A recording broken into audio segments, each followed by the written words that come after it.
This independence proposal does not offer certainty. It does not protect families. It does not respect the rules people already followed.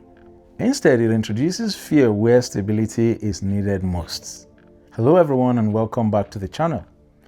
If you are an immigrant in Alberta, if you are a permanent resident, a student, a temporary worker, or a parent raising children in Alberta, this video is for you. Because the leaders of the Alberta Prosperity Project have now stated very clearly that in an independent Alberta, only Canadian citizens currently living in Alberta would automatically belong. Everyone else would have to reapply, re-explain themselves, reprove their value, and re-justify their right to stay in Alberta.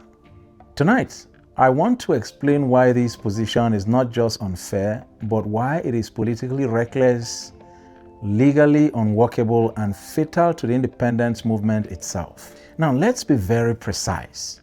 If you are a permanent resident, if you are a refugee, if you are a worker, if you are a student in Alberta today, you are here legally.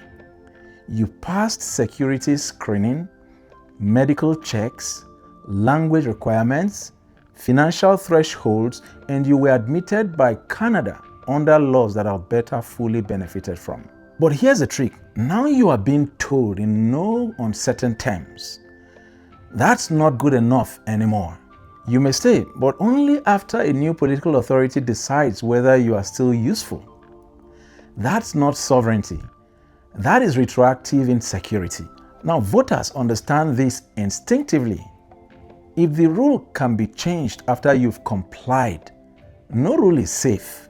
Now let's talk about contribution. Permanent residents pay income tax, pay property tax, own homes, run small businesses, employ people, and volunteer in communities. International students pay premium tuition in our universities and colleges, work part-time, keep colleges alive, and fill labor gaps. Temporary workers build homes, care for seniors, harvest food, and keep hospitals running. You all already pay into Alberta, yet the independence proposal says you may pay, but you do not belong unless approved again. This is not shared sacrifice. That is two-tier membership. And families know exactly what that leads to. Instability, fear, and people quietly planning exits. Now we get to the point that breaks this movement. Families.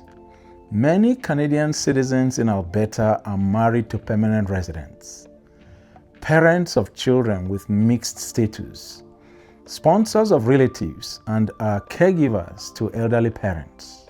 Under this Alberta Prosperity Project's vision, the citizen stays, the spouses must reapply, the parents are reviewed, and the children's future is uncertain. Crazy, right? Until it happens to you.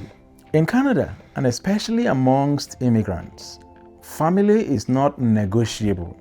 Voters did not move to Canada for ideological experiments. They moved here for schools, mortgages, stability, and a future. Any movement that implies families are conditional will lose them instantly. Here is a central contradiction.